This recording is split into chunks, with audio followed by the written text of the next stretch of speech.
दोस्तों, अमेरिका में भी जोरदार तरीके से प्रधानमंत्री माननीय नरेंद्र मोदी जी का घंटा बज रहा है।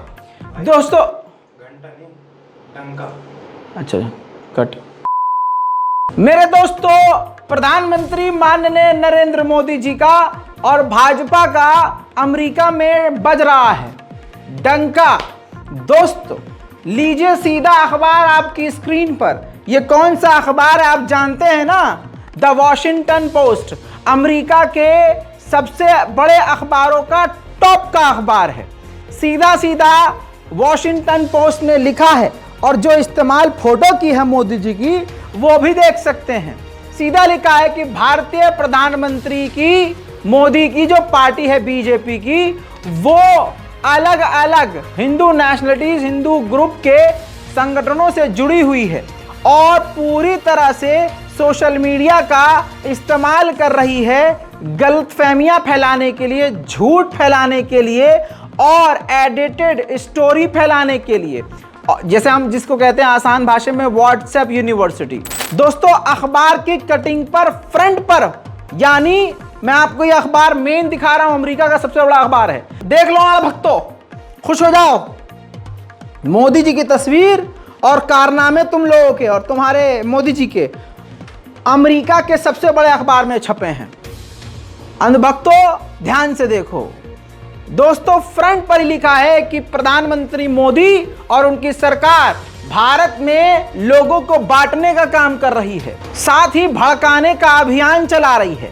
भारत में हिंदू राष्ट्रवादियों की विशाल एक बड़ी डिजिटल मीडिया अभियान चल रहा है जो मोदी को ऊपर उठाने के लिए मुस्लिम विरोधी बयानबाजी करते हैं।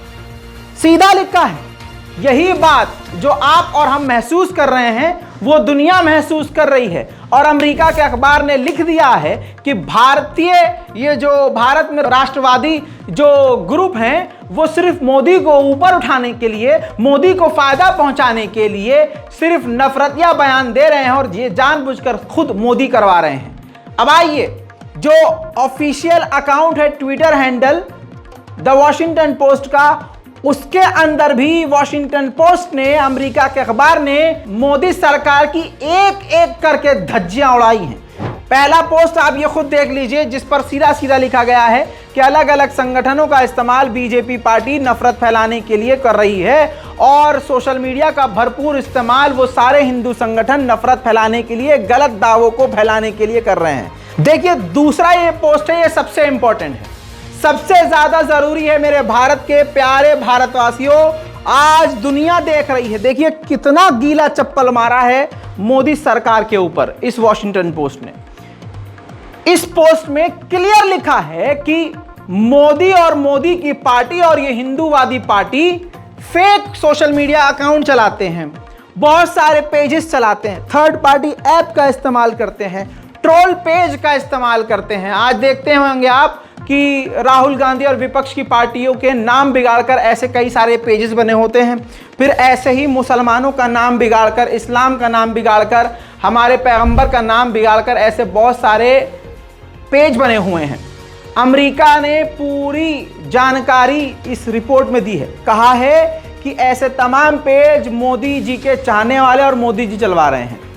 ठीक है, मोदी जी की पार्टी चलवा रही है और ये सब इसलिए ताकि नफरत भारत में फैल सके और इसका सीधा फायदा नफरत से जिंदा रहने वाले, नफरत से आगे बढ़ने वाले प्रधानमंत्री को मिलता रहे। वॉशिंगटन पोस्ट लिख रहा है, मैं कुछ नहीं कह रहा हूं। साथ ही इसी पोस्ट में यह भी बता दिया गया कि व्हाट्सएप पर सबसे ज्यादा न्यूज एडिट करके फेक फैक्ट बनाकर शेयर किया जाता है। अब अगला भी देख लीजिए, बहुत अच्छे से नंगा किया है, एकदम नंगा, जिस्म पर कुछ छोड़ा ही नहीं वॉशिंगटन पोस्ट ने संघियों के। स्क्रीन पर देखिए, एक एक चीज इसके ट्विटर अकाउंट पर और वेबसाइट पर और अमेरिका के तमाम अखबारों पर अब बात आ गई है।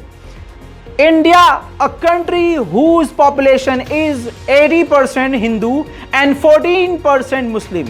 एक भारत ऐसा देश जहां की संख्या जो है 80% हिंदू है, 14% जो है मुसलमान है और एक लंबे समय से यहां भारत में धार्मिक संघर्ष चल रहा है। भारत धर्म युद्ध झेल रहा है और भाजपा पर समर्थन जुटाने के लिए मुसलमानों के खिलाफ हिंसा को बढ़ावा देने का आरोप लग रहा है भारतीय जनता पार्टी पर। लेकिन फेसबुक अपने घोषित आदेशों से पीछे रह गया है, यानी अपने ही पॉलिसी को तोड़ रहा है। यहां पर फेसबुक के ऊपर सीधा सीधा खुलासा कर रहा है। अमेरिका का अखबार कह रहा है कि फेसबुक हिंदू नेशनलिस्ट और मोदी सरकार के झूठे खबरों, फैक्ट्स को और हिंसक वीडियो को, जिसमें मैं अक्सर कहता रहता हूं कि अगर मुसलमान अपने खिलाफ जुल्म की आवाज उठाकर फेसबुक पर कुछ पोस्ट करता है तो फेसबुक उसका अकाउंट बंद कर देता है। लेकिन वहीं अगर हिंदू लोग मुसलमानों को मारते पीटते वीडियो को सोशल मीडिया और फेसबुक पर शेयर करते हैं तो फेसबुक ऐसे कंटेंट को डिलीट नहीं करता। वॉशिंगटन पोस्ट ने फेसबुक को भी यहां नंगा कर दिया है। आपको यह तस्वीर याद होगी जब मार्क जकरबर्ग भारत आए थे और प्रधानमंत्री मोदी से स्पेशल मीटिंग करी थी, तभी पूरी दुनिया को यह क्लियर हो गया था कि अब फेसबुक क्या ही भारत में करेगा। इसी अखबार द वॉशिंगटन पोस्ट, जो अमेरिका का सबसे बड़ा अखबार है, उसने अगले रिपोर्ट में ये देखिए क्या लिखा है। अगली रिपोर्ट में क्लियर लिख दिया है कि गौ रक्षा के नाम पर अलग अलग गौ रक्षक जो संगठन बने हैं हिंदू समर्थक वाले, गायों का व्यापार, भैंस का व्यापार करने वाले मुसलमानों को पकड़कर मारते हैं, पीटते हैं। साथ में देखिए मोनू मानेसर का इसमें फोटो इस्तेमाल किया गया है। मोनू मानेसर के बारे में बताया गया है, कहा गया है कि पूरी प्लानिंग के तहत ये मुसलमानों को पीटते हैं, उनको काम करने से रोकते हैं, उनको कामकाज से पीछे रखते हैं और पूरी प्लानिंग के तहत उनको मारते पीटते उनका वीडियो YouTube पर लाइव स्ट्रीम और सोशल मीडिया पर लाइव चलाते हैं मारते पीटते हुए। और यहां पर YouTube को भी एक्सपोज किया है। वॉशिंगटन पोस्ट ने कहा है कि YouTube पर भी ये वीडियो डालते थे और YouTube इनको रिवार्ड देता था, यानी YouTube पर इनका चैनल मोनेटाइज था, वीडियो पर ऐड चलते थे और उससे पैसा इनको मिलता था और ये उस चीज को और खुलकर करते थे। मैं आपको पूरा विश्लेषण कर चुका हूं, एक भी लाइन मैंने अपनी तरफ से ऐड नहीं करी है, तमाम डिटेल रिपोर्ट, और ये भी मैंने सिर्फ आपको 50% बताई है। अमेरिका के सबसे बड़े अखबार यानी पूरे अमेरिका में मोदी जी का बेहतरीन तरीके से बज रहा है डंका, समझ रहे हैं आप, बहुत बढ़िया करके। अब मोदी जी को लग रहा है कि वो पत्रकारों को घर से उठवा लेंगे, रेड करवा देंगे तो डर जाएंगे। माना कि मोदी जी आप YouTube पर आ गए हैं और सबको कह रहे हैं कि मेरा चैनल सब्सक्राइब करें और बेल आइकॉन भी जरूर दबाएं, आप ये कह रहे हैं तो मतलब आप भी YouTube पे आए हैं, आपके पास इतनी बड़ी वानर सेना है, आपको तो किसी का भी खौफ नहीं होना चाहिए। नहीं, आप अपने कॉम्पिटिटर से लड़ना नहीं चाहते, कॉम्पिटिटर को मिटाना चाहते हैं। पता तो आपको है, अभिसार शर्मा के अलावा कई सारे न्यूज क्लिक से जुड़े हुए पत्रकारों के घर पर रेड डली और सुबह 6:30 बजे जो उनको गिरफ्तार किया गया तो शाम को 5 बजे तक उनसे इन्वेस्टिगेशन किया गया। पूछताछ करने के बाद उनको बड़ी मुश्किल से छोड़ा और 2 न्यूज क्लिक के हेड और एक HR हेड को गिरफ्तार कर लिया गया है। इल्जाम यह है कि चाइना के लोगों से या चीन के किसी बिजनेसमैन से अमेरिका के थ्रू, अमेरिका के एक व्यक्ति के थ्रू इनको फंडिंग की गई है। ठीक है, तो पहली बात तो ये है कि ये साबित पहले होना चाहिए। दूसरी बात यह है कि ये खासकर वही लोगों को क्यों टारगेट कर रहे हैं मोदी जी, जो मोदी जी से सवाल कर लेते हैं, समझ रहे हैं। तो अब दोस्तों, क्योंकि दुनिया को पता है, भाजपा को पता है कि गोदी मीडिया, मेन स्ट्रीम मीडिया तो हमने अपने पॉकेट में कर लिया है, यूट्यूबर्स हमारे आधे कंट्रोल में आ गए हैं। पीछे जय श्री राम की जो है लाइटिंग वाली टैग लगाकर, लोगो लगाकर मोदी मोदी करने वाले और एक तरफा खबर दिखाने वाले लोगों की कमी नहीं है, ऐसे यूट्यूबर्स ही मौजूद हैं। और इस बात को बोलने वाला 3 महीने पहले मैं एक वाहिद शख्स था कि यूट्यूब पर भी आप आंख बंद करके भरोसा मत कीजिए कि यूट्यूब पर हर आदमी आपको सच्ची खबर दिखाएगा। कब कौन सा आदमी पीछे से कौन सा और किसका प्रोपेगेंडा लेके चल रहा हो को पता नहीं होगा। अपने दिमाग की नसों को खुला रखिएगा। अगर मैं भी कोई गलत बात बोल दूं, आपको लगे कि प्रोपेगेंडा है, तो तुरंत आप विरोध जताइए। भाई मैं तो बड़ा निष्पक्ष हूं, मैं किसी देश के समर्थन में नहीं, किसी देश के खिलाफ नहीं, मैं किसी पार्टी के साथ नहीं, किसी पार्टी के खिलाफ नहीं। एक बात हमेशा से कहता आया हूं, आज प्रधानमंत्री मोदी जी ईमानदारी से मुसलमानों के साथ सही हो जाएं, अल्पसंख्यकों के साथ सही हो जाएं, इस बढ़ती हुई नफरत और हिंसा को रोक दें, मेरे लिए मोदी जी से बेहतर कोई नहीं। एक्चुअल में जो उन्होंने अपनी जबान से बोला है वो करना शुरू कर दें। मैं कह रहा हूं अपनी जबान से बोली हुई बातों में से सिर्फ 50% भी प्रधानमंत्री मोदी जी ईमानदारी से काम करना शुरू कर दें, पूरा भारत ऑटोमेटिकली उनका फैन हो जाएगा। यह सब करने की जरूरत ही नहीं पड़ेगी। बिल्कुल निष्पक्ष और साफ सुथरी बात करने वाला इंसान हूं मैं, इसीलिए आप मुझसे मोहब्बत करते हैं।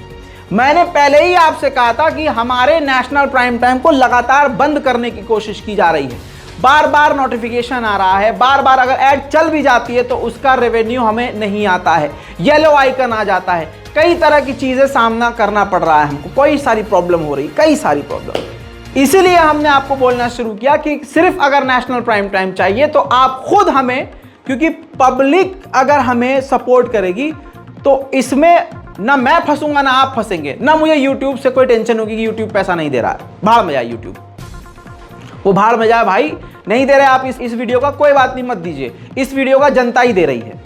तो ये बार कोड इसलिए मैं लगा रहा हूं। और जितने लोग हमें पेमेंट कर रहे हैं, मैं बिल्कुल ट्रांसपेरेंट होके वीडियो के किसी ना किसी हिस्से में वो पूरी लिस्ट दिखा देता हूं।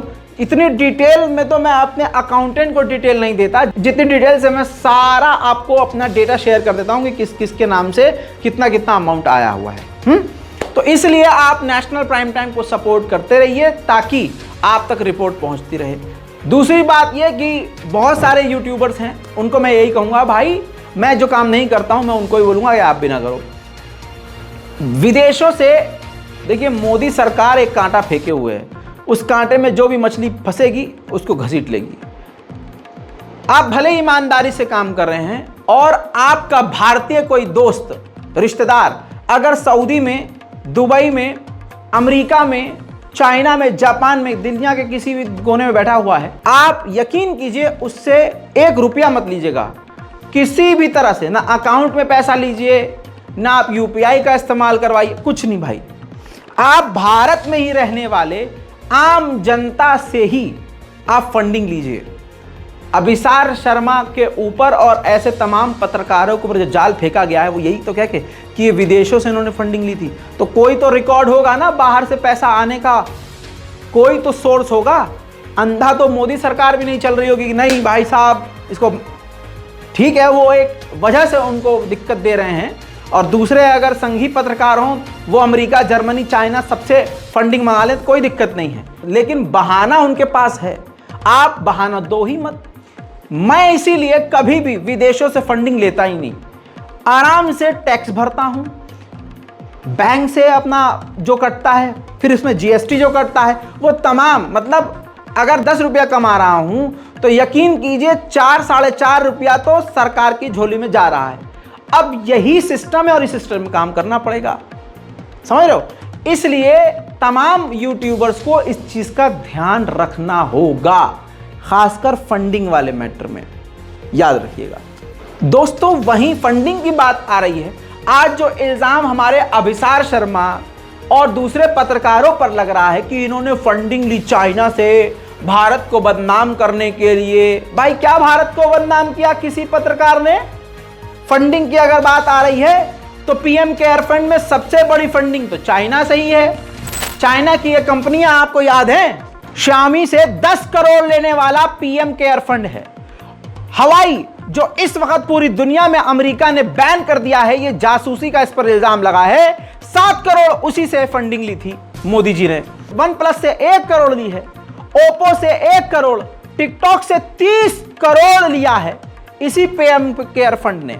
सोच के देखिए दोस्तों, ये इल्जाम लगा रहे। अब कोई कहेगा कि माननीय प्रधानमंत्री मोदी जी गलत हैं, या पीएम केयर फंड ने भारत से गद्दारी की है, विदेशों से फंडिंग ली, खुद चाइना से फंडिंग ली है।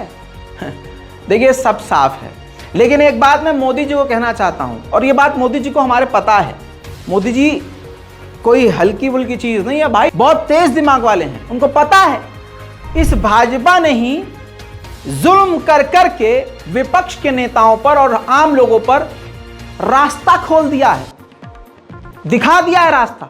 अब अगर भाजपा हटी और अगर कोई और सरकार आई तो फिर वो क्या करेगी ठीक वही करेगी जो इस वक्त भाजपा कर रही है। फिर ये जो नई पार्टी आएगी ये भाजपा के साथ वही करेगी, और शायद भाजपा के साथ और बुरा हो। एक एक नेता के घर पर फिर रेड डले, क्योंकि ये सारा रास्ता बताने वाला ये खुद भारतीय जनता पार्टी की सरकार है। बस समझदार को इशारा काफी है। अमेरिकी अखबार खुल्ला खुल्ला बोल रहे हैं कि मोदी सरकार क्या कर रही है।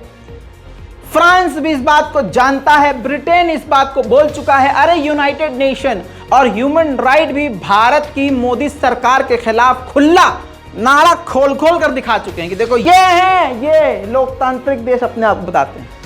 अभी 4 दिन पहले भारत के विदेश मंत्री माननीय जयशंकर साहब ने अमेरिका के न्यूयॉर्क में बैठकर कहा था कि दिखाओ मुझे कहां है भेदभाव भारत में, दिखाओ। और उसके बाद इतना कुछ हो रहा है, अचानक से इतना कुछ हो गया कि परमात्मा और भगवान श्री राम ने शायद ऐसा माहौल बना दिया कि देखो तुम पूछ रहे हो अमेरिका में बैठकर, ये देखो यहां हो रहा है, मेरा नाम लेकर लोग कर रहे हैं। अरे मैं इनका भगवान कैसे हो सकता हूं, इनका देवता कैसे हो सकता हूं जो मासूमों को मेरा नाम लेकर मार रहे हैं। सोचिए, अभी जयशंकर साहब ने यह बात अमेरिका में कहा और यहां क्या क्या हो गया, और उसके बाद वॉशिंगटन पोस्ट ने भी पूरा खोल के रख दिया। अब दोस्तों मुसलमानों को भड़काने वाला काम किया जा रहा है और जानबूझकर किया जा रहा है। मुसलमान इस बात को समझ ले कि आपको भड़काया जा रहा है। और यह भी आपको एक पॉजिटिव बात बता दूं मुसलमानों को और अल्पसंख्यकों को कि दुनिया देख रही, ऐसा मत सोचिए, बस आपको शेयर करना है, बोलना है। आपकी स्क्रीन पर इस तस्वीर को देखिए, कर्नाटक में किस तरह से कोप्पल के इलाके में गणेश उत्सव शोभा यात्रा के दौरान जबरन मस्जिद के पास उस जुलूस को रोका गया और यात्रा को रोककर आरती करवाई गई और भड़काऊ नारे लगाए गए, जिसको मैं यहां नहीं दिखा सकता। और फिर मुसलमानों को उकसाने का काम किया, पटाखे फोड़े, सब कुछ किया। जो बस ये समझ लीजिए कि इन्होंने मस्जिद पर गोली नहीं चलाई, तोप नहीं चलाई, और फिर उस पर गाना धार्मिक लगाकर उस वीडियो को सोशल मीडिया पर, ये देखिए, ये मैं जो वीडियो लगा रहा हूं, ये हिंदू उग्रवादियों ने, हिंदू संगठन से जुड़े हुए आतंकवादियों ने सोशल मीडिया पर, इंस्टाग्राम पर शेयर किया है, मेंशन किया हुआ है ना, आप देखिए। कर्नाटक का ही पूरा वीडियो है, मैं अलग से नहीं दिखा सकता। ये जो कुछ भी हो रहा है सरकार के इशारे पर हो रहा है। आपको पता है गोपालगंज बिहार में, मैं आपको कल दिखा चुका हूं ना, अब ये देख लीजिए, रैली निकालने वाले हिंदू, धार्मिक भावनाओं को हिंदुओं ने आहत किया जो रैली में शामिल थे। धार्मिक टिप्पणी हमारे हिंदू भाइयों ने करी, मस्जिद पर हमला हिंदू कट्टरपंथियों ने किया, सैकड़ों हिंदू हमलावरों की भीड़ द्वारा मस्जिद पर हमला किया गया, मगर सिर्फ 25 पर एफआईआर की गई, शिकायत की गई, और बैलेंस मामला करने के लिए 26 मुसलमानों को भी एफआईआर में नामजद किया गया। सोचिए, ध्यान रखिए, बिहार गैर बीजेपी शासित राज्य है, यहां सेकुलर सरकार है। आपकी स्क्रीन पर मैं जो ये दिखा रहा हूं, बिहार पुलिस की ही नोटिस है, 26 मुसलमानों को भी गिरफ्तार किया गया। बिहार में तो भाजपा नहीं है। अब देखिए, तमाम पार्टी को पता है कि कुछ भी अगर करना है, कामयाबी हासिल करनी है, मुसलमानों को पीटो। दोस्तों, क्या आपने इस बात पर गौर किया, जब दिल्ली में मस्जिद पर हमला हुआ तो पुलिस मौजूद थी, बिहार में मस्जिद पर हमला ये हुआ तो पुलिस मौजूद थी, गुजरात में मस्जिद पर हमला हुआ पुलिस मौजूद थी, झारखंड में मस्जिद पर हमला हुआ पुलिस मौजूद थी, उत्तर प्रदेश में मस्जिद पर हमला हुआ पुलिस मौजूद थी, मध्य प्रदेश में मस्जिद पर हमला हुआ पुलिस मौजूद थी। आखिर क्यों? यह पुलिस है कि आरएसएस संगठन से ट्रेनिंग लेकर आई हुई खाकी वर्दी में मौजूद आरएसएस के लोग हैं भाई। आतंक और जुल्म की इंतहा, सरकारी गुंडागर्दी की इंतहा अगर आपको देखनी है तो गुजरात का मामला आपको याद होगा। गुजरात में रैली अभी 2 दिन पहले जो निकाली गई, उसमें बहुसंख्यक समाज के लोगों ने अपने आप मस्जिदों पर हमला कर दिया, मुसलमानों के घरों पर पथराव शुरू कर दिया। इसका सबूत दुनिया के सामने तब आया जब एक मुस्लिम महिला ने वीडियो ये पूरा बना लिया। ये हैं वो तमाम वीडियोस जो कि सोशल मीडिया पर इन तीनों वीडियो में आप देख रहे हैं कि गुजरात के सेलंबा में बजरंग दल के गुंडे मस्जिद पर पत्थर फेंक रहे हैं और ये सारा दंगा प्लान किया हुआ था। दंगा नहीं कहेंगे, ये तो हमला था मुसलमानों पर। गुंडों की हरकत जब मोबाइल में कैद हो गई और वीडियो ये सोशल मीडिया पे वायरल हो गया तो अगली तस्वीर ये देखिए। देर रात को जिस महिला ने वीडियो बनाई थी उसके घर पर पुलिस पहुंच गई और सीनियर अधिकारी बोल रहा है कि मोबाइल दे वरना तेरे पति को गिरफ्तार कर लेंगे, मोबाइल दे। जी हां।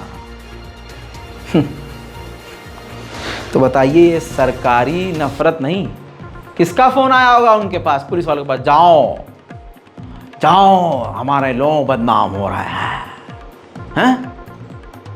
किसका फोन आया पुलिस वालों के पास भाई साहब? ये पुलिस वालों के ऊपर कौन बैठा है? माननीय अमित शाह, माननीय मोदी जी या मोहन भागवत जी? कौन है? मुझे बताने की जरूरत नहीं है, तीनों अलग नहीं है, तीनों एक ही हैं। सुनिए, लाचारी सुनिए और देश में मुसलमानों का हाल देखिए। और ये भी याद रखिएगा, आपको करना कुछ नहीं है, सिर्फ शेयर करना है, क्योंकि वायरल हुई वीडियो तो बौखला गई सरकार। देखिए, ये सब 12:30 बजे रात में मेरे घर पर आए और पीए साहब ने मेरे को एकदम नम्रता से बात करनी थी कि बहन आप नीचे आओ, मोबाइल लेके तो मैं इज्जत से आती। इन्होंने मुझे बोला कि घर में इन्होंने मेरे को डायरेक्ट बोला सबके सामने कि दरवाजा तोड़ के घर में आऊंगा, मोबाइल लेके सीधे से नीचे आओ। और ये मेरे आदमी को उठाने की बात करते। अरे आप बोलो ना उनको, अब जाओ ना कुछ। ये लेडीज कांस्टेबल लाए, मुझे पता है, लेकिन उन्होंने मेरे साथ अच्छी बात नहीं की, इन्होंने मेरे साथ अच्छा व्यवहार नहीं किया। इन्होंने मेरे घर में घुस के दरवाजा तोड़ के घर में घुसने की आने की बात करी है। मुझे बात बिल्कुल अच्छी नहीं लगी। ये मेरी बात पहुंचाओ सब तक, इन्होंने मेरे साथ ऐसी बात क्यों की? क्यों मुझे अकेली औरत को डरा रही है लोग? ये पुलिस होती है, ये हमारी हिफाजत कर रही पुलिस। और वो पीएसआई से मुझे ये उम्मीद नहीं थी। इन्होंने मुझे सीधी इज्जत से बुलाना था, इन्होंने मेरे से पहले से सीधी बात नहीं की और मुझे आधी रात को बोल रहे हैं कि दरवाजा तोड़ के घर में घुसेंगे। ये देश का हाल है भाई। इसीलिए मैं आपसे कह रहा हूं कि मतलब क्या ही कहना, लेकिन पूरी दुनिया देख रही है। मुसलमानों को आवाज़ संवैधानिक तरीके से उठानी होगी। लोगों के लिए, अपने एक दूसरे साथियों के लिए खड़ा होना पड़ेगा। जुल्म के खिलाफ पूरे भारत को एक साथ खड़ा होना पड़ेगा। ये हमारे देश का हाल है। इस रिपोर्ट को शेयर कीजिए, दुआओं में याद रखिए। जय हिंद।